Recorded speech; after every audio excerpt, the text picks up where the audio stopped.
Innal hamdalillah nahmaduhu wa nasta'inuhu wa nastaghfiruh wa na'udzu billahi min syururi anfusina wa min sayyiati a'malina. May yahdihillahu fala mudhillalah wa may yudlil fala hadiyalah. Asyhadu an la ilaha illallah wahdahu la syarikalah wa asyhadu anna Muhammadan abduhu wa rasuluhu amma ba'du. Alhamdulillah, alhamdulillahilladzi bi ni'matihi tatimmus shalihah. Sahabat-sahabatku semuanya, ya, Om Nabil, Mas Nugraha, Om Andi, sekeluarga, dan istri saya Laila Hiliana, alhamdulillah ya. Kita bisa melanjutkan ya untuk pembahasan.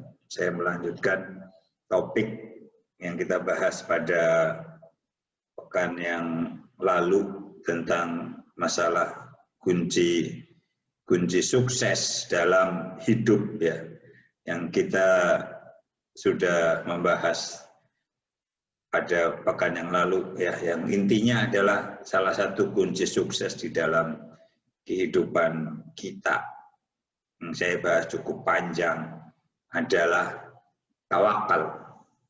Dalam artian kita serahkan diri kepada Allah, kita berusaha sebaik-baiknya, melakukan upaya sebaik-baiknya, kemudian kita serahkan kepada Allah dengan sebenar-benar tawakal. Tidak akan perlu kita gundah gulana, tidak perlu kita khawatir, tidak perlu kita takut di dalam menghadapi kehidupan kita ke depan ya. Itu adalah kunci yang pertama. Pada kesempatan ini saya akan membahas tentang yang kedua. Ya. Yang kedua, kunci kita sukses, bahagia di dalam menjalani kehidupan ini. Ya, sukses dalam artian seperti saya sampaikan. Ya, artinya kita memang entah dalam masalah urusan kuat, menjadi mukmin yang kuat imannya, kuat di dalam masalah segala hal yang memang memungkinkan, yaitu bahwa kita menyadari kita itu masing-masing punya masa depan sendiri-sendiri, punya tanggung jawab sendiri-sendiri. Artinya menjadi orang yang kalau tawakal hanya menggantungkan kepada Allah, tetapi juga artinya menjadi orang yang mandiri dalam artian tidak menggantungkan pertolongan, tidak menggantungkan bantuan dari manusia. Yang kita tahu bahwa tergantung segala upaya yang saya lakukan sendiri, kemudian saya serahkan kepada Allah. Ya, ini maka konsep iyyaka na'budu wa iyyaka nasta'in. Hanya kepada Allah lah kami beribadah, kami menyembah, dan hanya kepada Allah lah kami mohon pertolongan. Ya, ini kemandirian memang. Sebagian sahabat itu menjaga betul untuk tidak minta tolong, apalagi meminta-minta harta bantuan kepada orang lain. Ya, istilahnya kalau sampai walaupun repot kemudian di atas kuda kemudian ada yang jatuh, yang ada yang di bawah minta tolong ambilkan, enggak, dia enggak mau, akan ambil sendiri. Jadi ini buat diri kita dan juga kita ajarkan buat anak-anak kita ya, bahwa di dalam diri kita semuanya adalah tergantung masa depan itu tanggung jawab masing-masing individu. Anak-anak berkembang ya, masa depan mereka beda dengan masa depan kita, orang tuanya. Kita beda dengan masa depan dengan orang tua kita. Dan anak-anak kita punya anak lebih satu, masing-masing punya masa depan sendiri-sendiri. Kesadaran itu harus ditumbuhkan, kemandirian, sikap mandiri, mental untuk mandiri. Ini perkara penting. Artinya mandiri kita menggantungkan kepada Allah, tidak pada manusia, tidak meminta-minta kepada manusia. Ya, dalilnya innallaha la yughayyiru ma biqaumin hatta yughayyiru bi anfusikum. Allah tidak akan merubah nasib apa yang kondisi keadaan pada seseorang sampai dia merubah. Sampai orang itu berusaha merubah, berupaya merubah. Nanti kalau Allah berkehendak merubah, membantu merubah. Tapi yang bersangkutan harus berusaha, berupaya. Mentalitas ini, konsep ini penting ketika kita menatap masa depan. Inilah maka kenapa salah satu perkara penting sebagai seorang muslim adalah harus menjauhi dari sikap al-kasal. Ini doa yang bahkan setiap hari pagi sore kita disunahkan membaca. Banyak doa-doa yang dianjurkan oleh Rasulullah SAW adalah untuk supaya berlindung dari sikap al-kasal, malas. Karena orang yang masih menjadi pemalas, dihinggapi penyakit malas, maka jangan pernah mimpi urusannya sukses, urusannya beres. Dalam keluarga juga banyak masalah pendidikan keluarga terhadap anak, atau suami juga mengajak istri, atau istri mengajak suami, adalah enggan, males saya, capek lah, tidak mau milih repot. Kalau ngingetinnya malah yang cari yang enak-enak aja, ya santai-santai saja. Apalagi kalau ngomong ma'ruf nahi mungkar ya. Ini tidak bisa kita hidup dalam semua urusan. Ya. Ini malas. Malas ini racun sukses. Dalam semua urusan tidak akan sukses ketika dia tidak bersemangat. Ya, orang malas ini rusak semuanya. Mau dikasih apa aja nggak beres. Itu ada emas di depan, tinggal ambil. Orang malas akan mengatakan, capek saya, suruh gali-gali. Ya, dimodali nama orang tuanya, suruh bikin usaha. Kalau orang malas ya ini repot lah, rumit urusan masarinnya, ngurus orangnya, ngurus ini itu.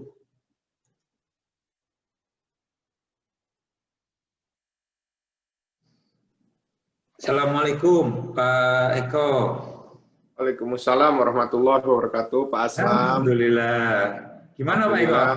Di RSPI udah barusan balik? Iya, alhamdulillah Pak. Iya, lama nunggu dokternya. Oke, dokter ortopedinya itu ya? Iya, sama dokter saraf. Assalamualaikum Mbak Lela, Mas Andi, Mas Nabil, Mas Nugrahan. Waalaikumsalam Pak Eko. Sehat-sehat insya Allah Pak. Amin, amin, amin. Mohon doanya Mas Nabil. Sama-sama Pak. Amin, amin. Terima kasih. Kondisinya membaik Pak Eko? Di satu sisi membaik, di lain sisi agak kurang membaik Pak. Jadi ya ini saya coba untuk perbaikin lah, mumpung bisa diperbaiki ya kita perbaikin gitu. Insya Allah. Baik, saya lanjut dulu. Silakan ya. Pak. Baik. Ya silakan Pak. Baik, saya ulangi sedikit. Jadi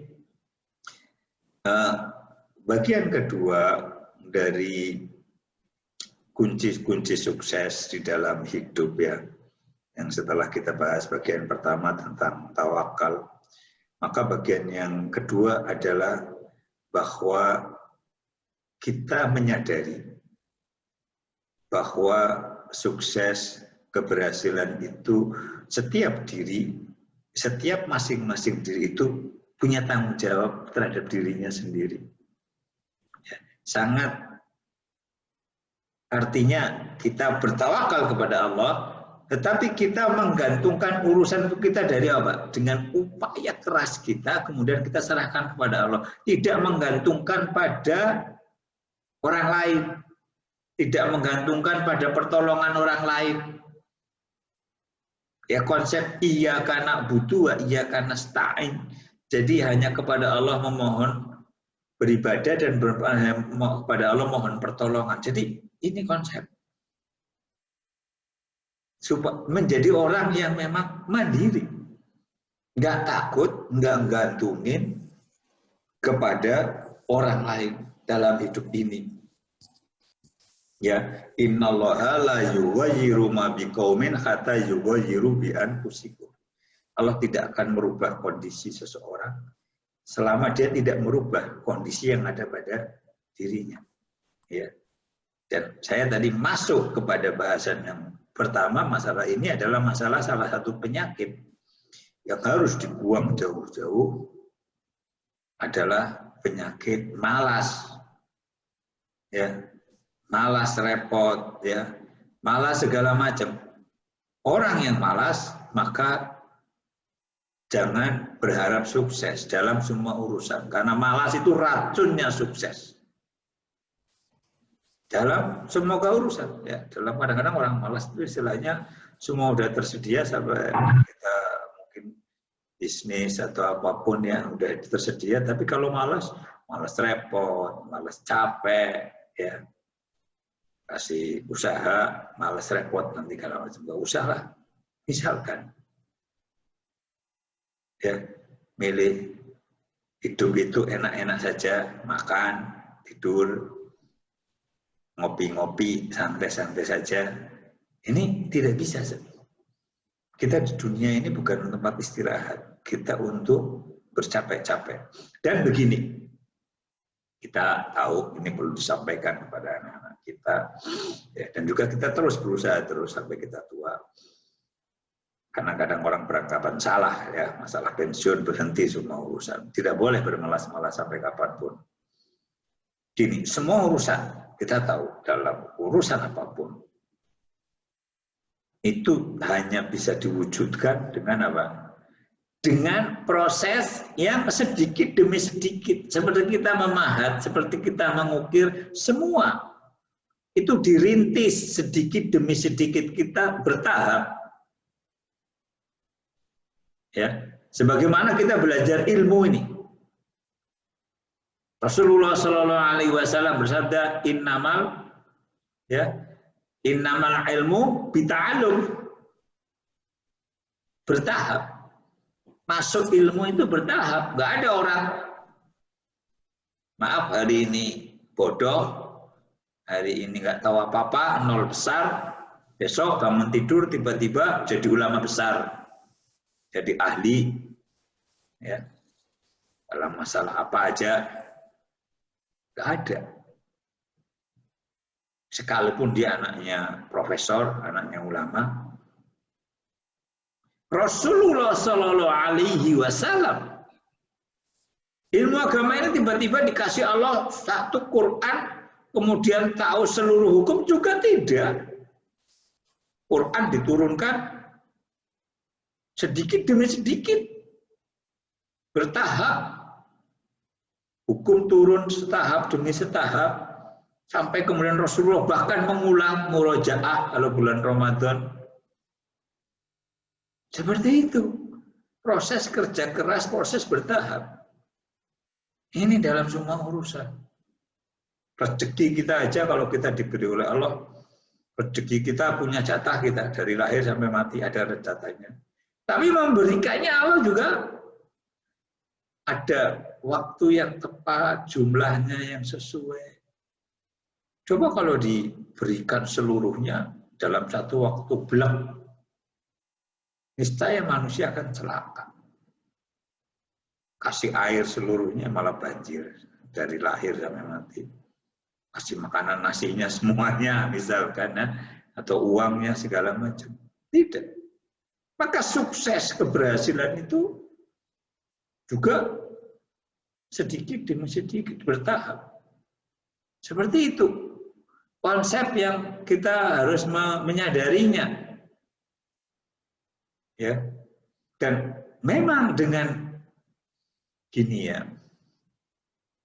orang bisa merasakan nikmatnya keberhasilan ketika dia memang sudah jatuh bangun. Seperti itu. Itu maka kita merasakan nikmat.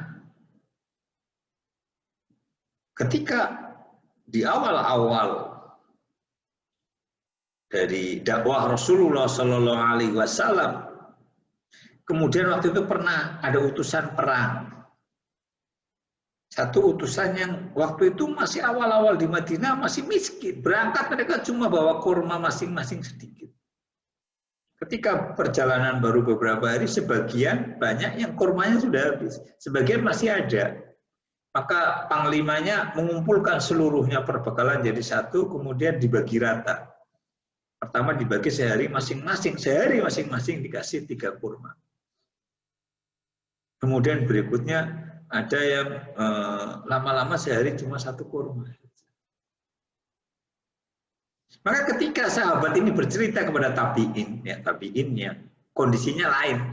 Tabi'in pada zaman Umar bin Khattab itu kaya raya. Ketika berhasil menaklukkan bangsa Romawi, Persia, maka menjadi sangat kaya. Rampasan pernah disebutkan di dalam kisah dari Sa'ad bin Waqqas itu tentang rampasan harta perang ketika dengan Romawi itu jumlahnya sekian ribu dinar. Nah, karena tidak ada angka juta miliar, disebutkan ribu dinar. Segitu banyaknya yang dibagi-bagikan. Ya, bagiannya bukan BLT yang kecil, bukan. Bagian rakyat waktu itu kaya banyak. Nah, mereka tidak merasakan meremehkan. Lah masalah mana bisa hidup kok dengan 1 biji kurma? Maka sahabat itu mengatakan, kita baru bisa merasakan nikmatnya kurma luar biasa ketika kita pernah nggak punya apa-apa. Kurma juga nggak bisa, cuma 1 biji kurma untuk hidup sehari, 1 biji. Maka kita bisa merasakan nikmatnya orang jadi kaya, nikmatnya sehat. Ketika kita pernah merasakan sakit, ya maka Umar bin Khattab mengatakan supaya mereka juga supaya merasakan pahitnya miskin. Maka kenapa kita juga diperintahkan puasa? Masalah kalau kita puasa jadi merasakan kondisi lapar, kondisi miskin seperti itu. Ya ini karena hidup. Kadang-kadang seperti itu kita dilatih seperti itu. Makanya memang ada baiknya kita membiasakan untuk tetap mandiri ya. Yang saya rasakan ini sekarang ini. Saya bertahun-tahun hidup tahunya istri saya ngurus seluruh urusan saya nggak ngapa-ngapain. Ada pembantu juga, ada supir, ada tukang kebun. Kemudian kalau bepergian ada anak saya yang ngurusi bawa koper. Bawa koper aja saya nggak pernah nyentuh kalau nggak Rozan, Ibrahim, Hanif. Kalau urusan semuanya isi dompet aja saya nggak tahu, yang ngurus istri saya. Nanti rumah juga ada yang bantu bersih-bersih, masakan nggak bisa saya. Tiba-tiba ini saya merasakan dicabut semuanya. Masya sendiri. Ini maka perlu bahwa ini kita mungkin melatih pada kondisi orang kita siap.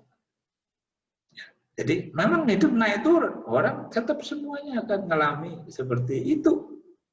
Umar berpesan kepada rakyatnya yang sudah makmur, ya untuk sesekali ngerasain hidup susah.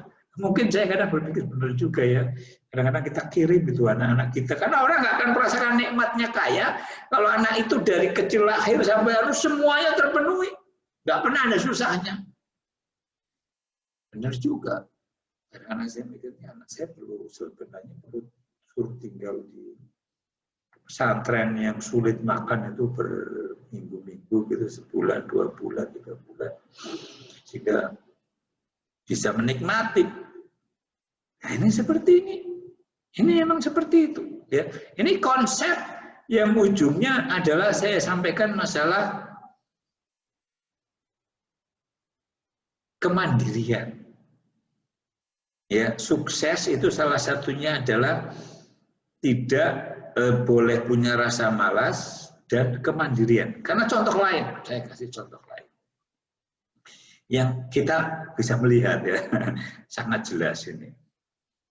Contoh lain adalah kenapa orang-orang perantauan secara umum lebih sukses daripada pribumi yang tidak pergi kemana-mana, tinggal di kampungnya sendiri.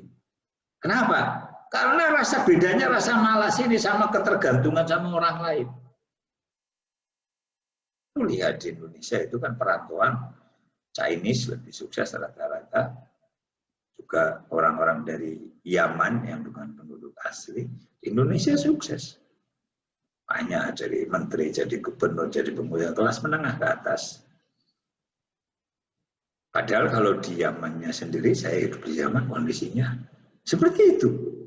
Yang di Yaman sendiri, seperti tapi orang Yaman, Masya Allah, ke seluruh dunia, di Saudi itu terkenal. Orang-orang sukses itu dari Yaman. Usaha, bahkan sebagian di Eropa sekalipun. Hebat-hebat luar biasa. Tapi kalau kita lihat yang aslinya di sana, enggak. Mentalitasnya lain. Atau saya perhatikan waktu itu, saya sebelum pergi ke Filipina, saya kerja sama orang-orang Filipina, Masya Allah, rajin, tangguh, enggak mengeluh, ini kerjanya rajin, pokoknya bagus. Begitu lihat orang Filipina yang berada di Filipina, lain, malas lah. Ini segala macam. Ini bukti. Karena orang yang berada di kampungnya, apa?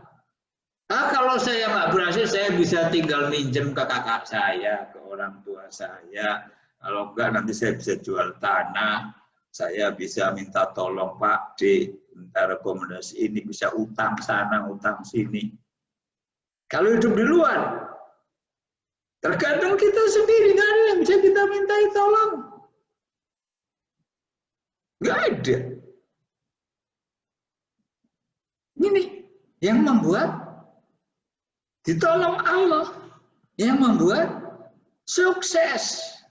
Karena tidak menggantungkan kepada orang lain. Karena ini sudah diingatkan oleh Rasulullah Sallallahu Alaihi Wasallam. Sudah diingatkan tentang apa?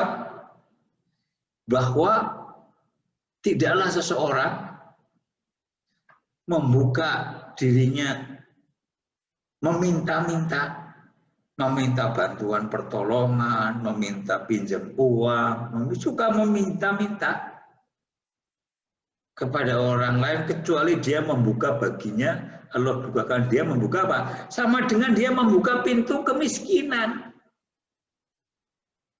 pintu kegagalan. Ketika hatinya itu, makanya kadang orang namanya punya bos jelek atau bos bagus, perusahaan ini segala macam masalah. Kemandirian itu penting. Mentalitas untuk tidak suka minta.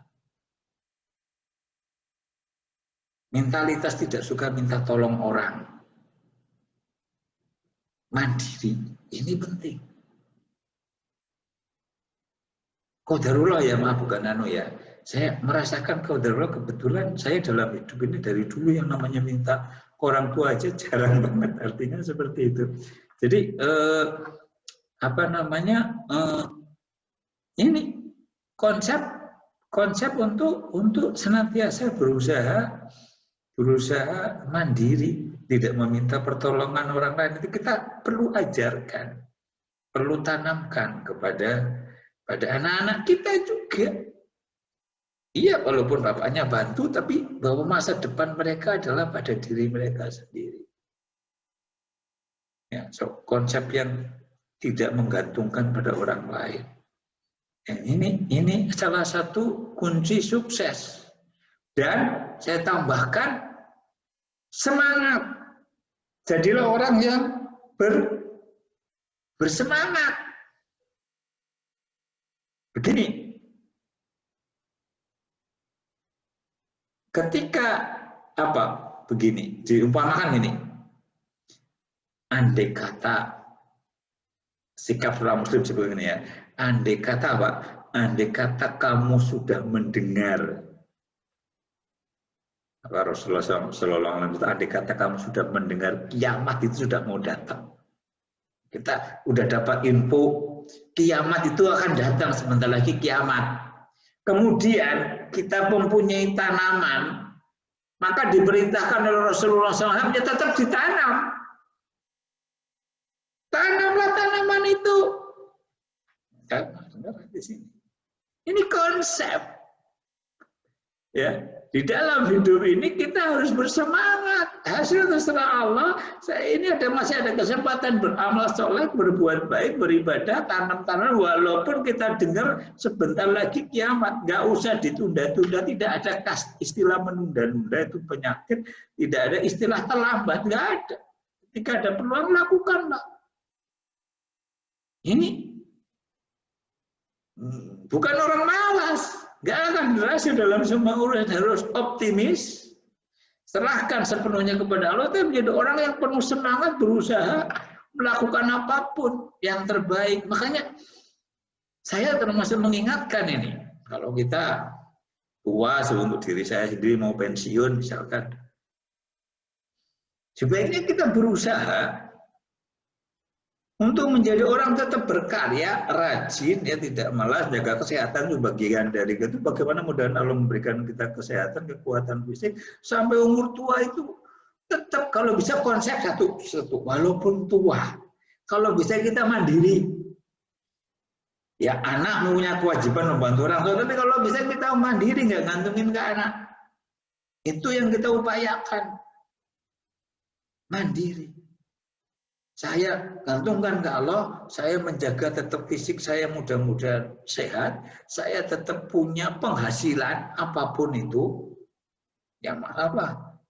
Contoh-contoh banyak ya nih, ya masalah yang sampai umur 70 masih mencari nafkah, sehat, bisa nggak usah harus mencari nafkah ya, artinya kalau memang bisa dengan ada aktivitas tidak menghabiskan ini waktu itu mahal, tetap dan kalau bagi seorang bapak mencari nafkah pahalanya besar, lebih besar dari pahala puasa sunat, lebih besar dari pahala sholat sunat, dan Allah mengampuni dosa-dosanya. Kenapa pahala itu dihilangkan setelah tua? Kalau memang mampu berusaha tetap aja sebisanya, entah banyak entah sedikit, untuk tetap, karena tidak pernah hilang kewajiban itu. Kalau memang masih mampu tetap beri nafkah, kalau ada istri seperti itu, ya ini masih bisa beramal soleh, masih punya income, ini perlu kita upayakan. Ya artinya nanti kita bagaimana, serahkan kepada Allah, kita berdoa dengan sungguh, kita berupaya dengan sungguh-sungguh, berdoa supaya Allah memberikan kesehatan. Salah satu menjaga kesehatan memang dengan berdoa dan menjaga diri dari maksiat waktu kita muda, supaya tuanya tetap sehat. Ini jangan membiarkan waktu berlalu begitu saja, optimis, sampai tua kita tetap berkarya, tetap berkontribusi, tetap berpikir jernih, ya, tetap menuntut ilmu. Salah satunya kalau makin tua, saya sarankan ya, ada katanya untuk menghindari kayak demensia, penurunan segala macam itu, makin tua ya kita harus belajar bahasa baru, ya, belajar bahasa Arab, atau yang ngapalin Quran. Ini masalah, tapi kita pahala yang kita harapkan jauh lebih besar daripada masalah kesehatan, masalah pahala, tapi ada efek sampingnya. Orang yang menghafal Al-Quran insya Allah ya, murojaah, ngapalin, masalah ya. Seperti itu, kayak Nabil sekeluarga itu sekarang rajin. Nah, itu seperti itu. Ini bagian yang kita upayakan, kita semangati, yang saya sampaikan untuk kesuksesan dalam urusan kita, urusan anak-anak kita. Tergantung kita masing-masing. tergantung ya pada tanggung jawabnya di diri masing-masing. Jangan juga gantungin ke orang lain. Jangan ajarkan ya untuk mandiri. Diri kita juga tidak gantungin hal. Kadang-kadang orang terlalu pikir dengan atasan, dengan ini segala macam. Selama saya kerja baik, saya serahkan kepada Allah. Jangan suka minta-minta. Ya, sifatnya fasilitas dan fasilitasnya sudah seperti itu. Artinya kehormatan, kemandirian, kita banyak minta tolong ke orang. Ya. Ini salah satu kunci untuk mendapatkan kesuksesan. Ya. Ini saya tambahkan dikit ya, kunci yang kedua bahwa sebenarnya begini. Saya khawatir waktunya nggak sempat ya. Saya kira cukupkan aja lah kalau gitu ya, agak pendek aja. Saya masih